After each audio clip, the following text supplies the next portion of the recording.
I woke up this morning to see that my last video, Salute to Creationist Women, had stirred a hornet's nest of controversy in a way I never envisaged. I did, of course, expect comments like this, which is why I was at pains to point out that I was not attacking women, just redressing the balance a bit, because so far nearly every Golden Crocoduck nominee has been a man. But that isn't representative of what dropped into the video forum. So let's start with this. Amina is one of the smart girls out there helping us other girls. Why do you even watch her videos? Well, I'm sure she is smart. I'm sure she's a lovely person, and I'd never heard of her until someone nominated her for the 2011 Golden Crocoduck. I watch all the videos that are nominated, and it struck me that this is only the second female nominee we've ever had. Since this is such a rare event, I thought it worth looking at other creationist women, and that's where the idea of a salute to creationist women came up. The fact that Amenakian was a Muslim never even occurred to me when I began a rebuttal of her nonsensical scientific lecture. And it wouldn't have mattered anyway. Bad science is bad science, whether it comes from Muslims, Christians, Jews, flat earthers, expanding earthers, Republicans or Democrats. I simply laid into her unscientific claptrap in exactly the same way as I've laid into every other creationist preacher who misrepresents science in the public. Basically, his theories had something to do with this idea that man became more and more intelligent, and as man did so, as man evolved, man became whiter and whiter. To me, the fact that she was a woman or a Muslim makes absolutely no difference. Why should it? But a lot of people who clearly didn't watch the video immediately began to foam at the mouth. You f***ing intolerant arsehole! How dare you make fun of an innocent girl just because she has her opinions and you don't agree? I don't see the point of this video. Oh, you're so awesome because you made fun of a girl on the internet. Well, then you wouldn't see the point of any of my videos on Golden Crocoduck nominees because I'm an equal opportunity scoffer.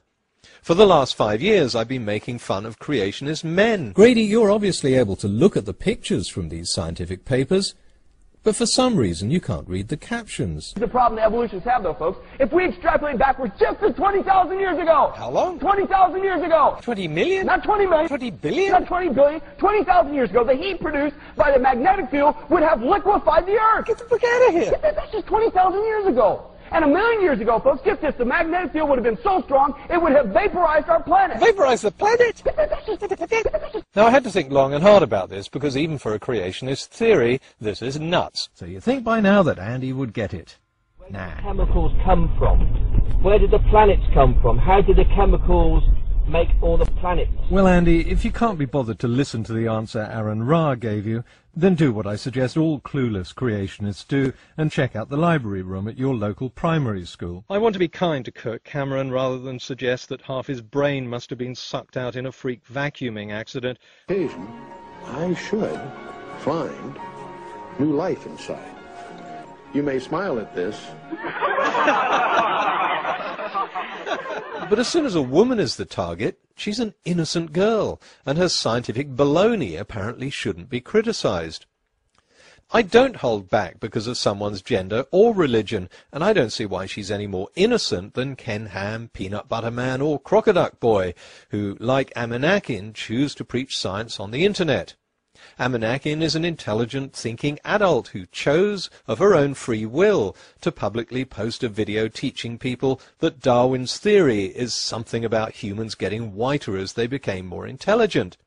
If another YouTuber like Nephilim Free had said the same thing, I would have torn into him in equal measure, and I'm sure I wouldn't have received a lot of messages about how he's just an innocent boy. And it's not Amenakian's opinions I disagree with. She's welcome to her opinions. I'm rebutting her claims about scientific facts. For example, that chemical reactions happen by chance. And I hope I showed very clearly that they don't. That's the whole point of doing these videos. It's just plain wrong saying abusive and hurtful things about one's religion. Oh, obviously I Love Geneva Lane didn't watch the video, but that's no surprise. Nothing in the video said anything abusive or hurtful about Islam, just as none of my other videos say anything hurtful or abusive about Christianity. What I go after are misleading scientific claims and the preachers who teach them. The only time I mentioned Islam in the video was to make the point that if I wanted to learn about the history of Islam, I wouldn't reference just one book that set out to show that the religion was nonsense, and I'm sure Muslims would agree. We're allowed to believe whatever we want. I suggest the whiners watch the video before commenting, because you're beginning to sound a bit stupid. If you watched it, maybe you would have heard this. Of course, you can say that at the beginning of time, an invisible being dictated that this is how atoms should interact. Believe what you like, but the fact is that this is how chemicals do interact. Now, I really don't care what you believe. If you want to believe a deity made the universe, that's fine. But if you go on a public channel and misrepresent science, then expect to get rebutted. What right have I got to rebut you? The same right you have to put these videos out in the first place. No, and I don't need permission. If someone presumes to lecture others about science on YouTube, myself included, they can expect to have their videos copied and commented on. It's called fair use. Trying to shut this down is censorship.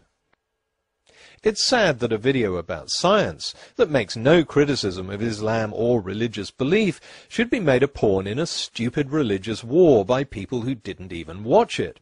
Because once they start commenting, then we get fanatics on the other side spouting their own version of hatred and abuse. I've had to remove 2 posts from this video forum, and I don't think I've needed to remove that number so far this year from all of my other videos put together.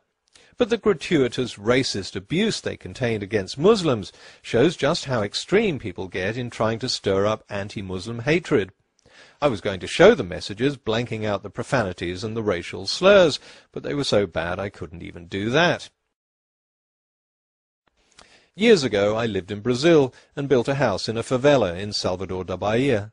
Like most of Brazil, it's a multiracial area. If one of my neighbours had to describe what someone looked like, they might say he was tall, fat or ugly, but they'd also describe his skin colour in some detail. A bit darker than me, he might say, about the same colour as Lucia. But if I tried the same thing in Britain, how can I describe Fred? Well, he's a bit darker than Mike Tyson, but not as black as this bar of chocolate. Yeah, people would be outraged.